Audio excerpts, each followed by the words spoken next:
I'm Sean McMillan. This is my co-host, Richard Morrow. McMillan and Morrow, people.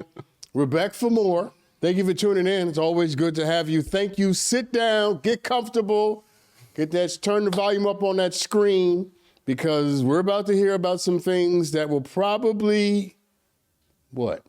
Ain't no telling. We get a lot of emotions out of people in this one. Yeah. So, it's going to be a ride. Thank you for being a part of it. Rich, let's kick us off, man. So we're going to stay in America to start the stories off today. Yeah, no, overseas has been a little crazy these last few episodes. So did you know that they were calling last year the Great Resignation? Yes. You did? I did. So I didn't know that they gave it an actual name. So they're saying that, according to CNBC, 80% of workers who quit in the Great Resignation have regrets, according to a new survey. Yeah, because the dummies quit without getting a job. Do you know how many people quit their jobs? It's like millions. Over 50 million. Yeah. And roughly 47 million quit the year before. And, they were citing higher pay and better work conditions, which I'm all for. But now, new study is finding it. They're calling it now the Great Regret. Yeah, because this is what happens when you take something too far. Yeah. We were in the pandemic. People thought that pandemic conditions and not just with respect to the virus, but work would last forever. Yeah. And so the allowances and the liberties people took, they thought that they were entitled to. Yeah. And that's what happens when you go too far. You quit your job without actually having another job. You gotta have something. Right? Yeah. And everybody thought if I just put a green screen behind me, I'll be good. I can convince YouTube to pay me. And I'll make millions of dollars.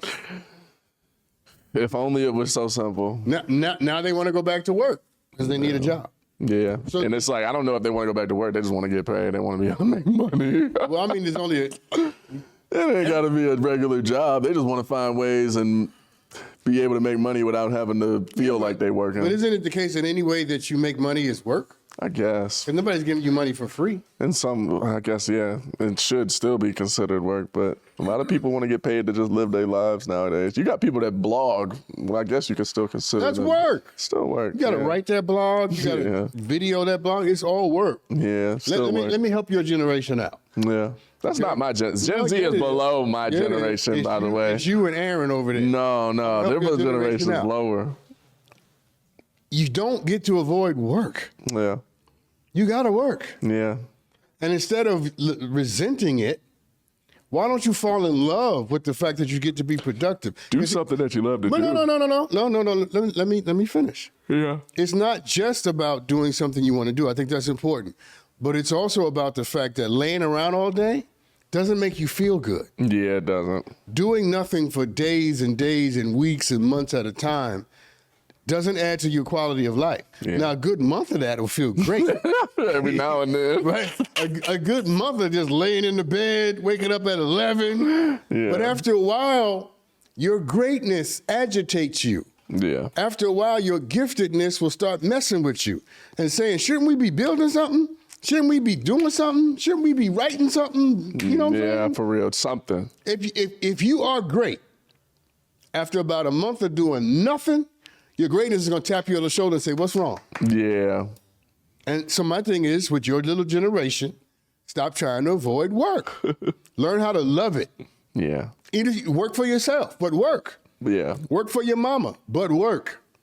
Do something, as you just said, that you love that doesn't feel like work. Yeah. But work. Yeah. At the end of the day, it's always, and I tell everybody that, especially in entertainment, I'm like, it's always going to come down to the work. No matter what way you want to put it, no matter how talented you are, no matter how good looking you are, it's always going to come down to the work. I don't care who you are. Even the most talented and gifted people in the world that we know about are in the positions they're in because they worked. Nobody's getting glorified on the highest level without putting work in, period. Can't be Beyonce without work. Okay? You feel me? You just can't. You can't be at that level. And the crazy thing is, though, is that I think that part of the reason why Gen Z, and they're saying that, you know, a lot of things are happening as a result, such as mental health being on the decline, you know, work-life balance, work-life relationships, all of that is suffered, of course. But I think one of the things that led to a lot of it is that people don't show the balance in everything. It's so much easier to obviously just show the highlights of your life, to show the highlights of things going on when things are positive and great. Nobody's rushing to publicize the negative things going on in their lives nearly as much. And it's not to say that it's a should thing or a shame thing where, you know, they should do one thing or should do the other. But I think it led a lot of younger, you know, individuals to thinking that things are just easier than they actually are when it comes to the amount of work that you have to put in to achieve certain, you know, freedoms. And it's a sad situation, but I think a lot of people have been led, you know, astray, and now they're trying to fend for themselves. But unless you got that work ethic, it ain't just gonna come to you. Nobody's just handing out life-changing opportunities. I know a bunch of 20-year-olds who think they should be rich and famous because they're 20. Yeah. And it just doesn't work that way. Yeah. There's a small percentage of 20-year-olds that really are. And the crazy thing is, a lot of the ones they think are, and they work. They work. I mean, I'm not begrudging somebody 20 being rich and famous. Of course not. I'm all for it. Of course. But it just doesn't happen just because you fell out your mama's womb. You're laying in the crib, I deserve it because I'm here. Yeah. It doesn't work that way. Mm-hmm. It does not work that way. I wish people would stop acting as if the way life has functioned for 2,000 years is supposed to stop functioning that way because y'all showed up. I mean, come on.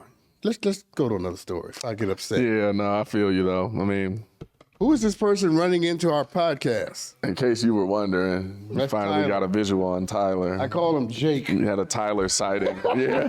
His name's Tyler, but we call him Jake. I call him Jake. Shout out to the real Jake.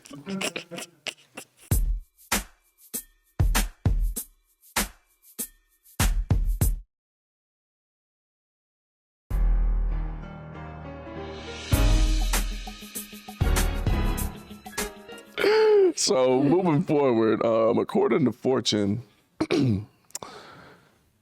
they're now saying that you need to detach and psychologically recover from work. Professors have been studying this and say that commuting is a liminal space where that can happen. Do you know what liminal space is? Tell me. Liminal space is that in-between time between other tasks and priorities that you have. That's what I figured it was. Yeah. What liminal means. I wasn't sure how they were applying it to space. Okay. Well, so what are they saying? We need to detach, and we need to take advantage of that time that we have in between the priorities and, you know, tasks that we have to achieve, and provides us an opportunity to mentally switch gears to home. Most Americans who commute, you know, the trip from their office or to their job is usually 1 full hour a day. About 25 minutes each way. And some people spend up to obviously over like 2 hours on the road, which is about 7%. But with the pandemic reducing and change in job requirements and circumstances, we found out that a lot of people are actually missing the commute because it's some time that we were used to having our alone time and our recovery and, you know, being able to a lot of times, well, not if you're in New York. I mean, that's different. But in other cities where you may have that alone time and that seclusion of that period where you're going in between tasks, that's been taken away from a lot of people that work at home and, you know, do different things differently. You know what this is a wonderful example of? Be careful what you ask for. Yeah, for sure. It's like people are having trouble switching gears, they're saying, from one to the other because they don't have that period. People wanted to work from home. People wanted it to be easier and more convenient. By the way, I'm all for it. Mm-hmm. But nothing comes without its own built-in cost. It's a sacrifice. Mm-hmm. Let me give you this. Never forget this. Never forget this. I feel like a good one coming. In order to have something precious, something sacred must be sacrificed. Period. So if you're going to gain something that is of value to you, you are going to lose something that's a value that is also of value to you. Right? Yeah. You don't get the kingdom without putting something on the altar. So yeah, we wanted to work at home. We wanted it to be more convenient, but we've lost liminal space. Yeah. We've lost liminal time, the time we need to refresh. Yeah. Now the question isn't to lament that, but to figure out how can we take what we've lost and replace it with something that's not the same thing, but be intentional about replacing it with something that gives us some of the same benefits. And they offer some alternatives, like giving How did I know? Yeah. How did I know? Like, this is what I do for a living. Yeah, people. like having a walk, at the beginning or the end of your Replacing day, it with things that 15-minute give you walk. benefit. Yes.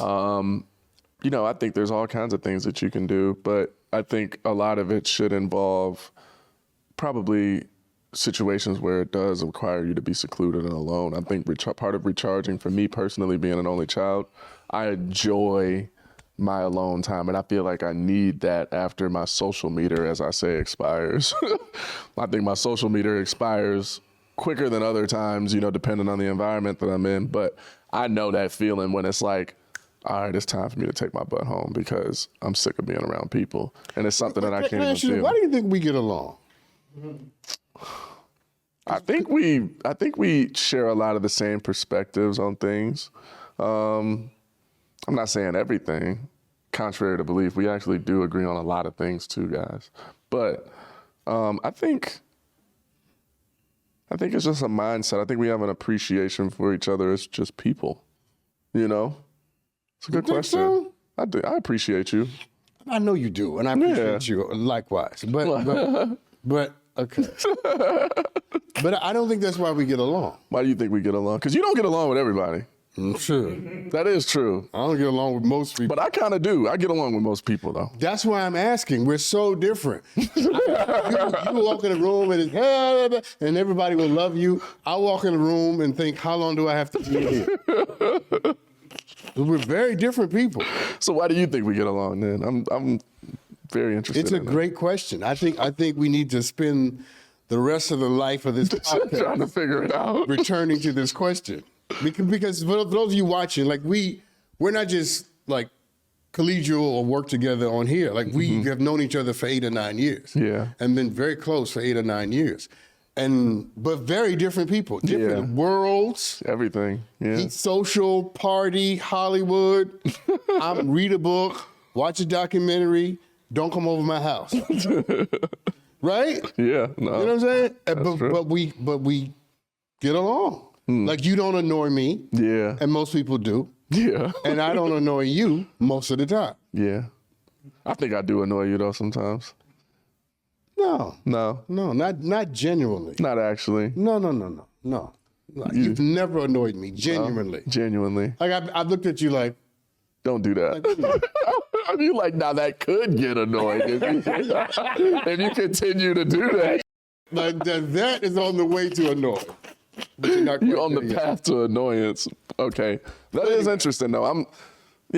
We'll have to revisit that because that actually is a very good question. It is. It's a very good question. It is a good question. And let me tell you why. It has nothing to do with the story and we can move on. No, it doesn't. It doesn't. It doesn't, No. But it's important to know why you connect with someone. It is important to know what's the secret sauce that makes this work?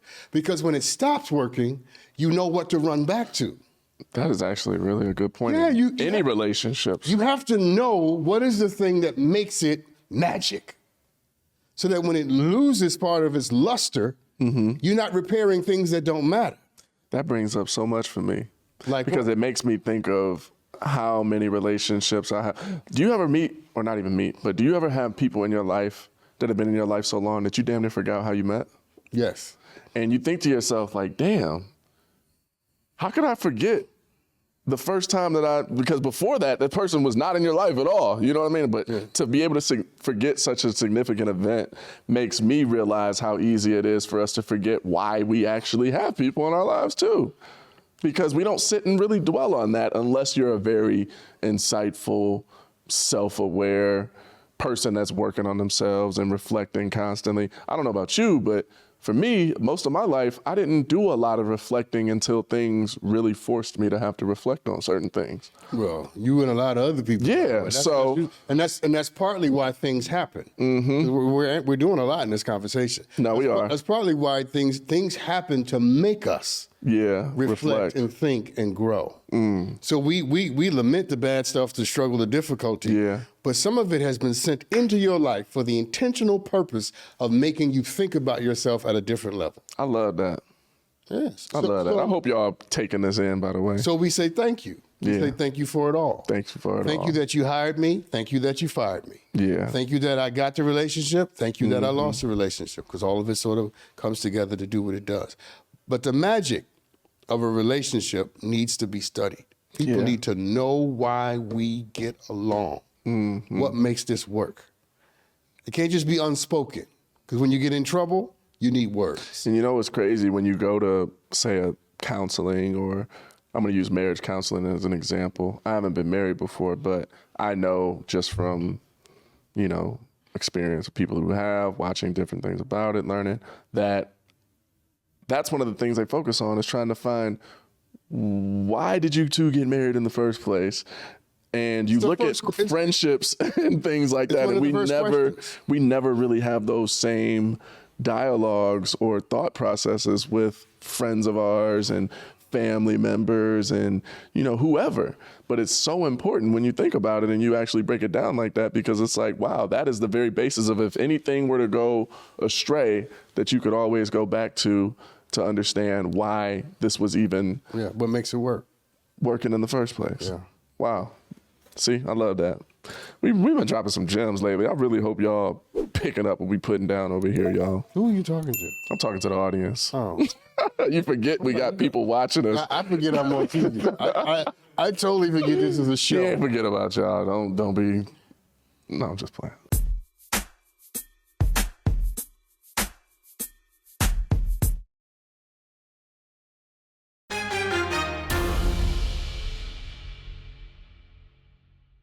Okay. You ready for this? I don't know. I never know what you're going to give me and bring to the table. I brace myself in advance. That's a good idea. You know, we're going to start actually in your hometown, New York City. New York, all right. Yes, sir. Oh, wait, let's pause. Applause from New York City, people. We love it. Shout out to New York.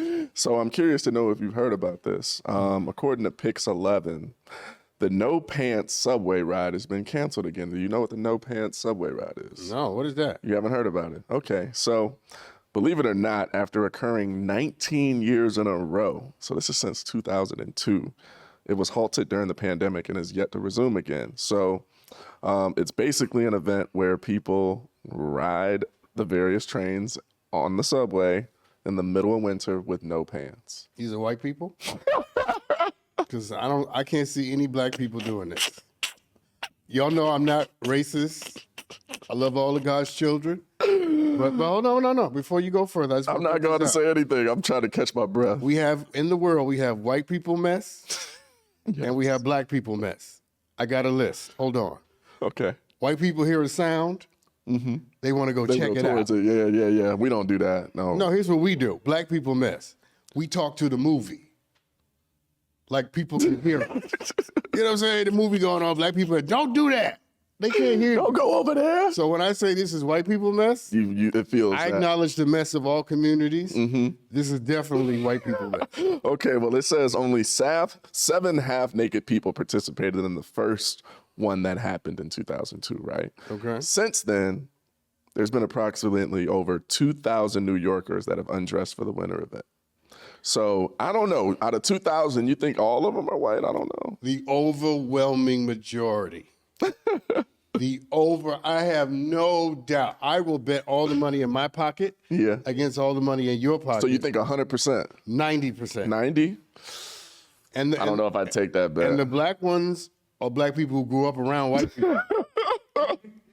Or somewhere cold where they just... Listen, I can't even sell that. You're right. You're from Cleveland.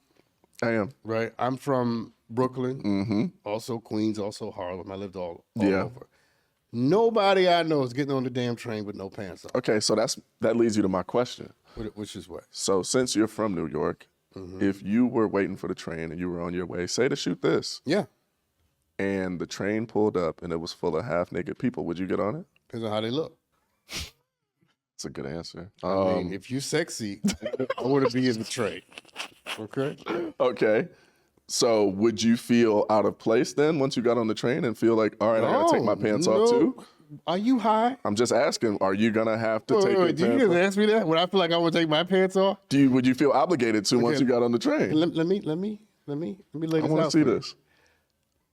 I'm not as sexy as you are. Okay. All right, you're a good looking guy. Okay. I take my pants off, it's gonna be a different reaction. Okay?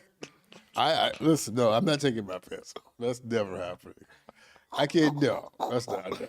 But what if everybody, there's so many probably different types of people that are already on there, you wouldn't feel comfortable with Say what you want to say, different bodies. I'm just saying, yeah, different body types. So you wouldn't have to be self-conscious about that if everybody's already doing it. What kind of logic is that? It's New York. No, let's go through that sentence structure. You wouldn't have to be self-conscious about it if everybody's doing it. I mean, you wouldn't be alone. What? You wouldn't be alone So in the it. only reason people are self-conscious is if they happen to be alone? Look, I'm not saying that. I'm just saying it could be one of the reasons that Here's people what I'm become saying. self-conscious. Here's what I'm saying, Morrow. Okay. I'm not taking my damn pants off on the train. It's not happening. Okay, that's all Now, you I had to will say. get on the train if there's some good-looking, half-naked people. Okay, but you're gonna sit there fully clothed the whole time? Yes. Okay. No. And not just for aesthetic reasons. I'm not into. Yeah, I feel you. You're not a nudist. I'm not. No. Would you?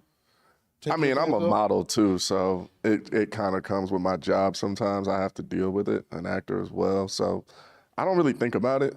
You know what I mean? I'm not ashamed of my body. I'm proud of it. If I had that body, I'd be proud of it too. That's not a stretch, by the way. Boy, you didn't answer the question. You're really good at that. If you got on the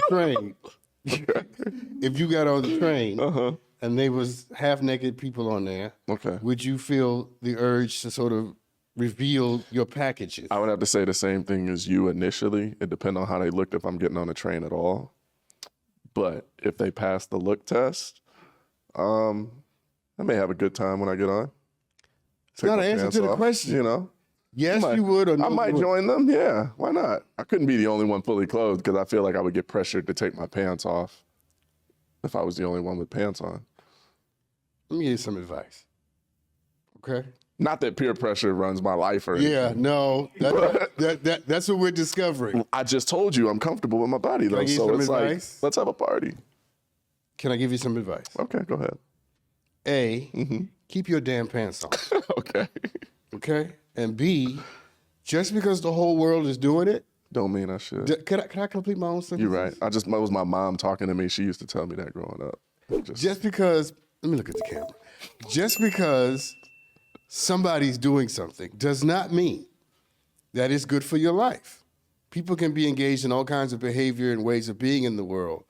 And just because they surround you does not mean it's a legitimate reason for you to indulge or to engage. I agree with that. Yeah, I know you do, but I'm just saying. Yeah, I was gonna say like 90-something% of the time. You know, there's times where sometimes you just gotta have fun. I'm 100% of the time. Sometimes you just gotta have fun. You know. No, ain't that much damn fun in the What if it aligns with something that you've maybe deep down been like, maybe I would do that. You know, if the opportunity presented itself, and now this is one of those opportunities.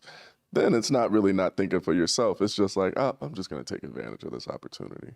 Well, if that were the case, you wouldn't need to be in a train full of naked people to have done it, right? You just haven't had the opportunity where enough people have been doing it with you for you to get away with it. But you just proved my point. Every time you get on the train, you could do it. You're only doing it now because other people are doing it. Yeah. And I'm saying, be an individual. You're right. Think for yourself. Okay. Decide on your own terms. So that brings me, and then we can wrap this up. Funny point. So what if only one person hopped on the train with no pants on? How do you think that would go? What are you laughing at? I'm laughing at just thinking about this scenario with you in it. You would definitely judge him and say something. Wow. You think I judge people? You would judge somebody that got on the subway without pants on in the winter by In New York, I would probably not even notice. See? In New York, I wouldn't even notice that they were in the world. See, that's the problem with New York right there. Wow. It is, though. Well, we mind our business. Unless it intrudes into our space and our life, we really don't care. If one person got on the train with no pants on, I would, depends on how they look. Truth be told, nobody probably would say anything, I believe, too. In New York, nobody would say anything. Yeah, I know. As long as you don't pee on anybody or on the train or sit on somebody's lap, No one cares. That's so true, though. You really started out with an interesting little story. It was an interesting one, wasn't it? Yeah, but I kind of want to come back to you not wearing pants. Well, we could talk about that on this next story because it has something to do Because with of peer pressure. Yeah, right. Now, we're going to go over to Oxford. Did you know that they do a word of the year every year? First of all, I've been to Oxford University. Yeah. Did you know they do a word of the year? Yes. You did? Yes. I was really surprised to hear that that was a thing, but can you guess what the word of the year this year was? No. Go, just give it to me. Which is kind of funny now that I think about it too, because it's more than one word, so I don't know how that works either. The winning word this year was goblin mode. Goblin mode. Yes. Can you have any idea? Do you have any idea what that could possibly mean? It sounds like something somebody from your generation came up with. Oh, absolutely. Yeah, because that my generation, we're not sitting around coming up with dumb things like goblin mode. I mean, we messed up the planet, but we're not doing goblin mode. You guys are just being goblins instead of, all right. So the term is a slang Wait, term. did you just call me a goblin? No. I'm just saying. But listen, it's a slang term that's used. And I'm honestly surprised that this is the word of the year, first of all, because I've never even heard it before until now. But two, It's so popular, you've never heard of it. I'm like, wow. And the fact that it won by a landslide, I'm talking about 93% of the total was this. And the other, what is it? I think it was, can't tell the percentage, but there was 14,000 votes for Metaverse in second place, which I feel like would be a lot more relevant than goblin mode. But it means, goblin mode is a slang term that unapologetically means being, your lazy or greedy self or, It's being a bum. not just being a bum. It's almost like being a reckless, wild bum, you know? What is a reckless wild bum? Where just anything goes. You're in goblin mode. No, I've never heard of this. And wait, Oxford University? This is Oxford we're talking about. The Oxford. This is according to BBC. This is why you should go to Harvard. This sounds like something Yale and Oxford would come up with, okay? I've heard terms like beast mode, in sports. So it means being recklessly lazy and bummy And greedy. Mm-hmm. And that equates to being a goblin. Yeah. I mean, there's another term that goes around in America called demon time. I don't know if you've heard that. No, people refer to it as like after listen, dark man, no, hours. I can't. Things Demon like that. But see, this is the devil.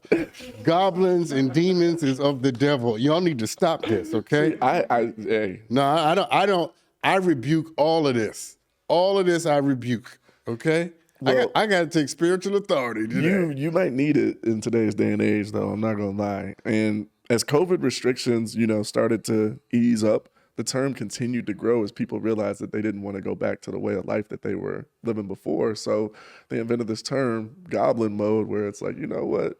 Forget that. I'm just gonna live in goblin mode. This new generation, man. Listen. Here's the wisdom. You ready? Yep. Just because you call it something else Don't mean that it's any better. doesn't mean that the content of the thing they're in is any different, okay? I agree. You guys are not so special and wonderful. I'm talking about your generation. Not so special and wonderful. I mean, I would like to think that I'm in the tween above this generation. There's one. Yeah, you kind of are. I'm right above them. You kind of are. Yeah. Okay. The generation that's beneath, a little bit beneath you. Yeah. I'm all for words. I love language, but it's being a bum. Yeah. I mean, that's what it is. Just because you call it goblin mode doesn't mean it's any different than what people before us called it. You're being a bum. Scary. 93%. There's that many people out there They want to be bums. I want to be a bum a lot of days too, don't I? Yeah, I was about to say, don't sit up here and act like we don't have thought about that. days. So I saw the wheels start turning at the same time. I was like, should I lie or should I tell the truth? Which one will set me free? Oh, that light bulb went off. For Yeah, sure. I was like, well, if we could. yeah, I'm not against being a bum. I'm just saying you ain't special because you came up with it. But get back to the point though. Mm-hmm. I'm surprised at Oxford. Yeah, me too. That this would be the word of the year. Yeah, a word definitely. that neither of us have heard of. Yeah. You heard of this word, Tyler? being feral, which is another thing. Okay, that's enough time. He's too much, right? Feral. How many people out there know what feral means? I better be feral. Nope, no more. Throw it to you. but here's the point. You know, we come up with things that describe us. For sure. Be careful what you accept as a description. As an identity. For Because yourself, what you call a thing is what a thing becomes. And I wouldn't let anybody call me a damn goblin. Yeah. I don't care how much of a bum. I didn't say that, by the way. No, I know you didn't. They're gonna cut that out of the. No. I'm sorry. I'm not being pejorative. In your direction. I'm just saying. Just because somebody else came up with the definition doesn't mean you should try to fit yourself into it. I agree. How about that? Yeah, no. How about that? What camera? How about that? How about that? I'm just saying. It doesn't describe me. I reserve the right to describe myself. I reserve the right to come up with my own labels, and you're never going to see me telling my boss, I'm in goblin time. My boss would be like, what Goblin mode. Mode. He'd be like, what the Both hell of is them are that? bad. He'd be like, how about you're unemployed? Now you're in unemployed mode. Right, Jake's like, you're unemployed.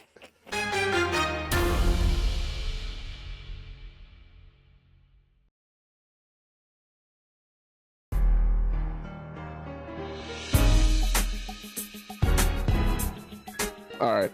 So, according to BuzzFeed, especially talking about firing, I don't know how to pronounce this either. Al-Mayadeen. Probably not saying that right, but we're going to roll with that. According to them, BuzzFeed is using AI to write its articles now after firing 180 employees. Oh, you know what? And we knew this was coming. Let me talk about this. I'm so glad we have this story because I said something to someone that is so apropos to this. You ready for this? Mm-hmm. Let's go. Someone was talking to me, what's it called, GPX, whatever? Oh, GPT. Whatever it is. Chat GPT. Yes, and I said to someone who wanted to use it to submit whatever they were submitting. I said, you can do that, and the article might be adequate, but you'll still be dumb. Yeah, you're not going to get any smarter. Yeah, and the whole purpose is for you to be smarter. Yeah. You're just using it to cheat and to avoid a consequence. But that's not what education is for. Yeah. It's for you not to be dumb. It's for you to take that in. And you're going to be, the computer will be smarter, but you still going to be a numbnut. It's a clutch, for sure. And you know what? I don't need clutches. Yeah. I'm going to write the article myself. Yeah. Now, I understand that you can write. The other thing that with this AI is they get information wrong. It's not always correct. It's not always. And it's usually not brilliant. Mm-hmm. It's like middle of the road, fair to middling. Some of them do give you different options, though. No, they do give. I'm not talking about options. I'm talking about So, like, I'm saying, like, as far as like highly intelligent, witty, funny, they give you that. A computer cannot write what Toni Morrison is going to write. They try to, though.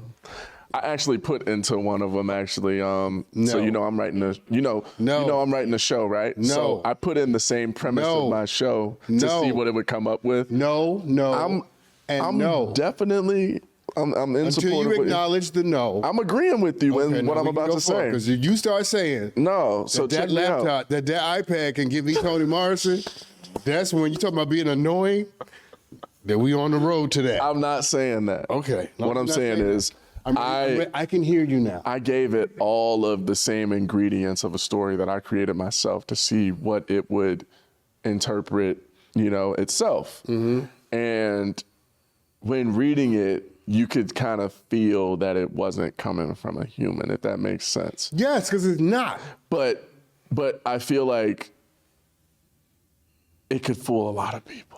A lot of dumb people. Yeah. Yeah. I could see it fooling people because I'm like, I see what it did here, but it's amazing to me just how quickly it does. So for quick tasks and things that like a resume or something like that, I think it's great. Listen, coming up with sort of basic sort of things, absolutely. But I think this whole AI thing with respect to writing, particularly, exposes how dumb the culture has become. Yeah, people just don't even want to do that anymore. And it's literally an expression of your thinking on paper. A computer cannot write a better sentence than me. Yeah.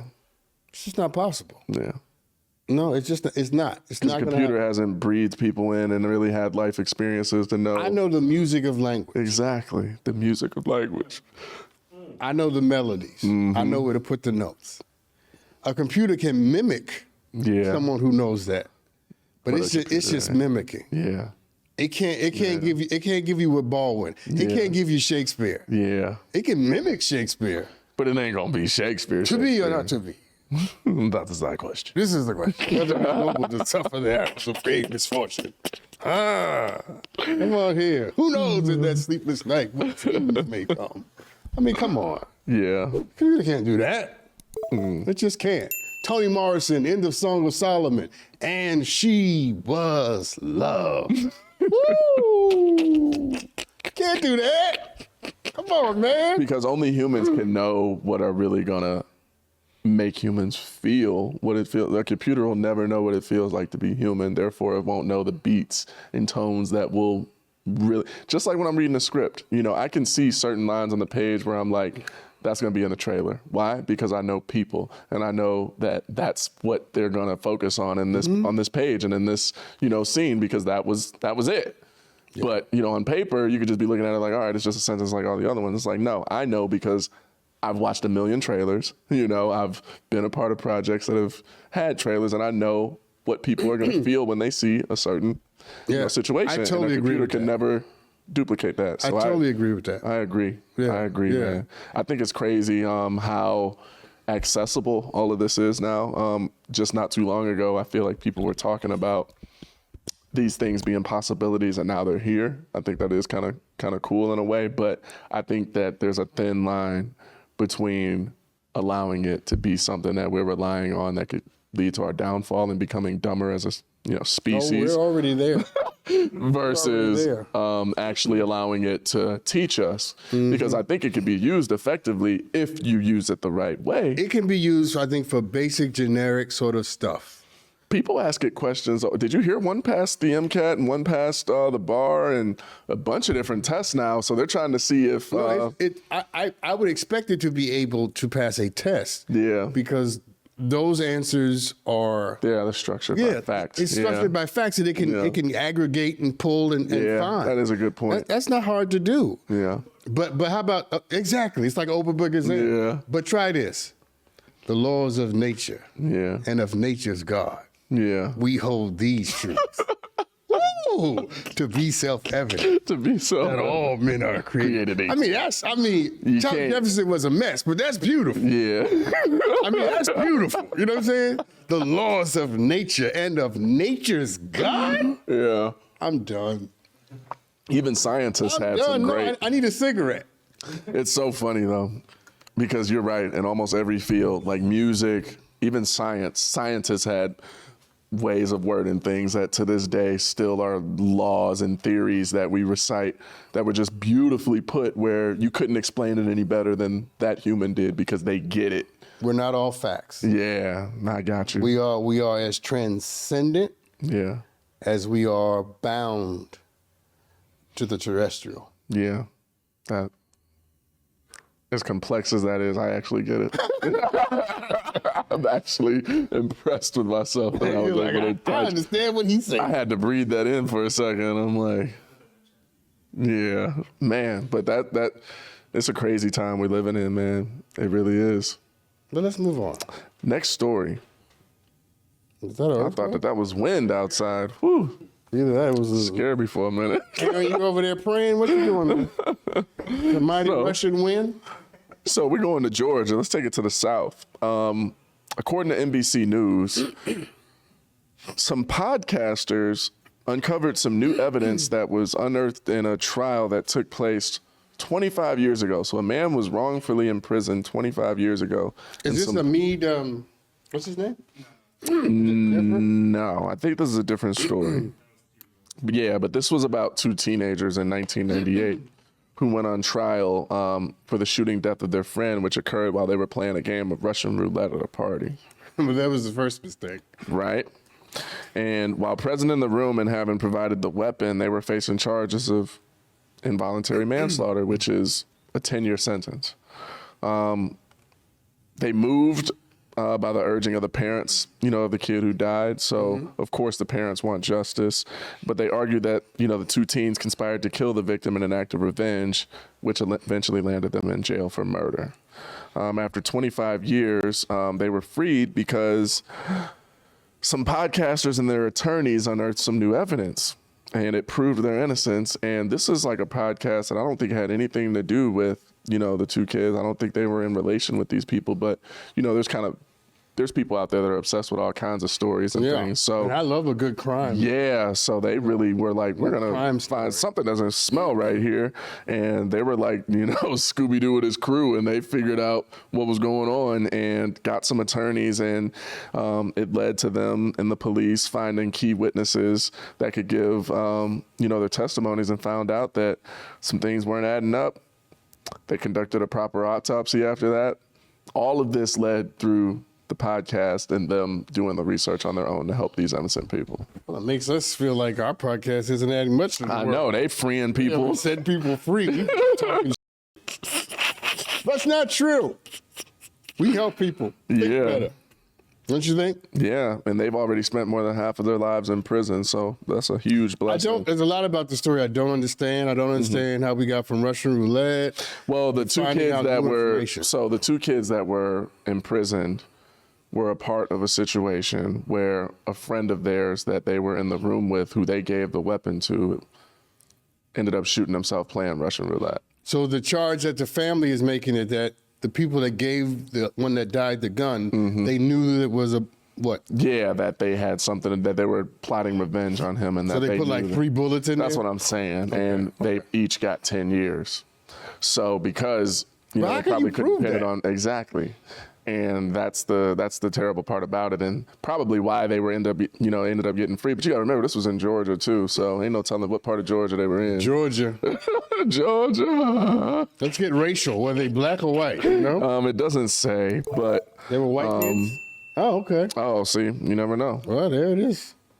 But to spend 25 years in prison for it is... That's probably why they got out, because they white. Who knows? Kidding. Totally kidding, people. It was a joke. Okay, it was a joke. We're going to cut that part out.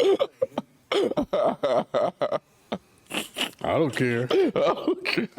I'm not kidding. Yeah, I said it. But yeah, man, isn't that crazy? They found that the police actually coerced key witnesses to give false testimonies, and that these are white kids. Now I'm glad I asked the question. The police coercing key witnesses to give false testimony against some other white kids. Just some other white kids. Just goes to show you, that policing in America will eventually affect us all. Yeah. I bet the family of the kids that went in jail have a different perspective about changing policing in America now. Yeah, no. Yeah. I bet y'all will join a little march now. Before you were like, what are those people doing? But when it affects you, you have a very different perspective about it because it affects you. Yeah. But let me, before we move on, I think it's important to say that nobody should be playing Russian roulette. Okay? With an actual gun.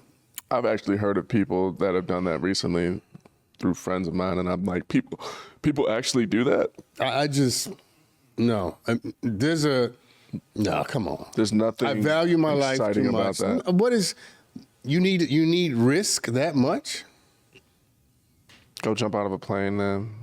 I'm sorry. Okay, no, don't do that either. Hey. Okay, people don't listen to Rich right now. Apparently listen to me. It's safer than Russian roulette. How about you go build something important if you need risk? Go do something significant with your life. Go feed somebody. Walk through South Central. Wow. That's risky. Wow, we need to clean this part up. At night. Okay? Did you just say that? You want didn't risk. mean that, okay? You want the thrill. You want some thrill. That'll be thrilling. You find out real quick. People are nuts. I saved you from the PETA people. I saved you from the R. Kelly people.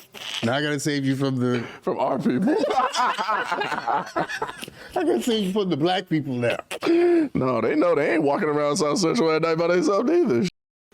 He doubles down. I'm doubling down. Okay. I'm from Cleveland, Ohio. Look, I ain't walking through Cleveland by myself at night either. be real. Some things just take common sense.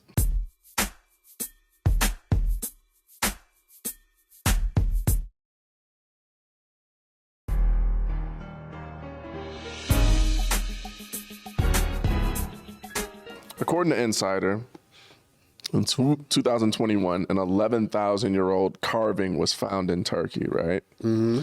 And it's now considered the oldest known narrative scene ever found. Okay, so you know how they paint. I get it. Okay.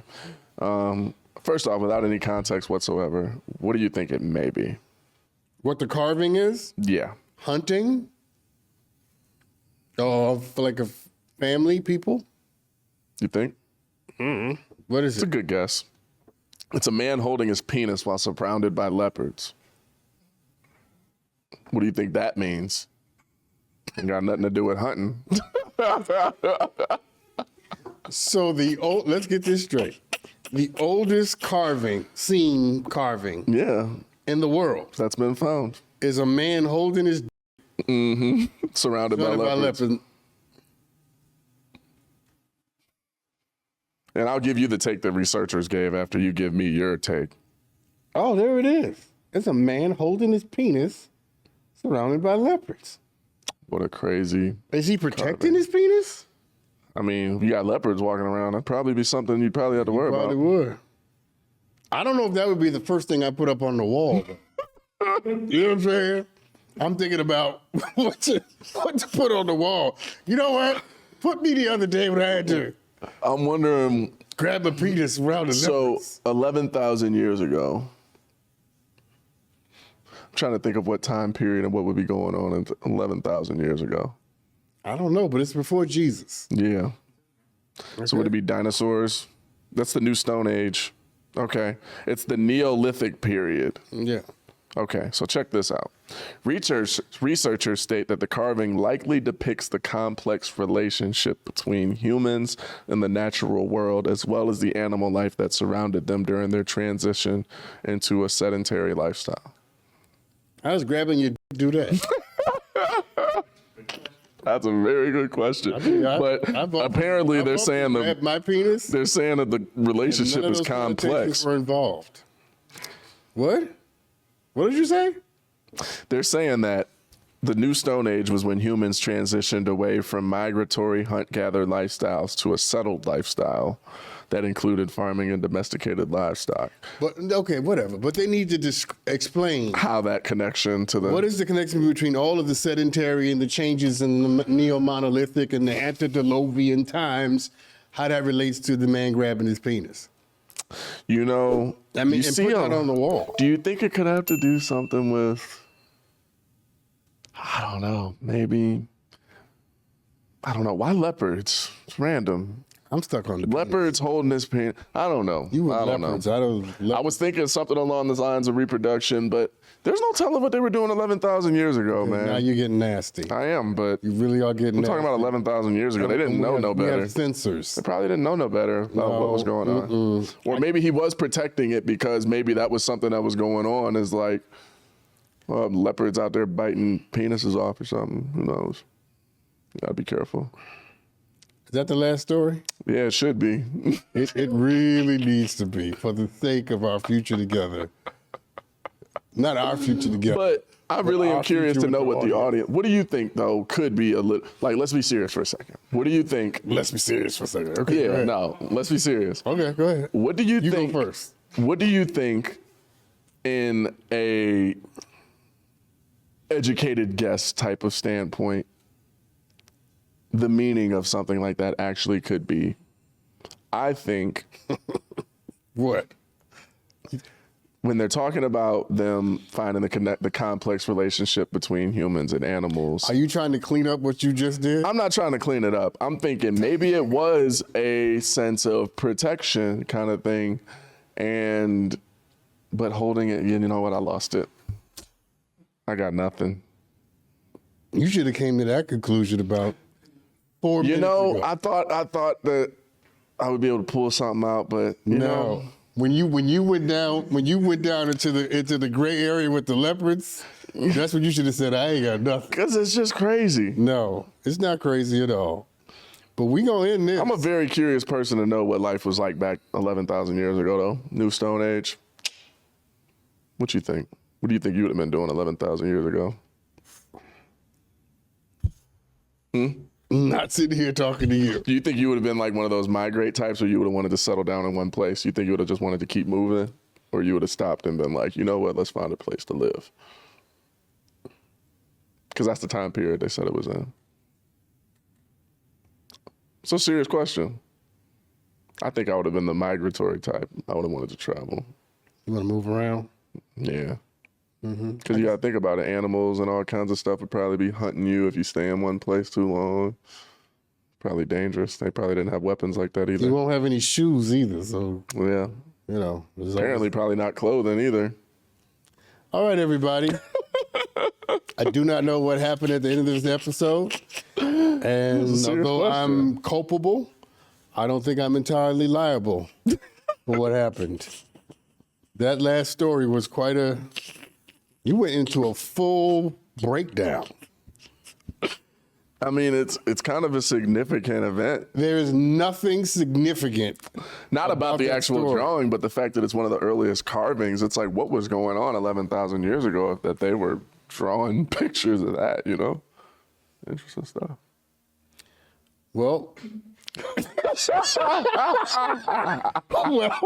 we have the history of the penis, everybody. So we'll see you next time. You never know what you're gonna get, right? So this is what we got. We will be back. When we come back, make sure you join us. Actually come back. We didn't mean to scare you off. That's because we didn't scare you off. He did. Bye-bye. I didn't come up with the story.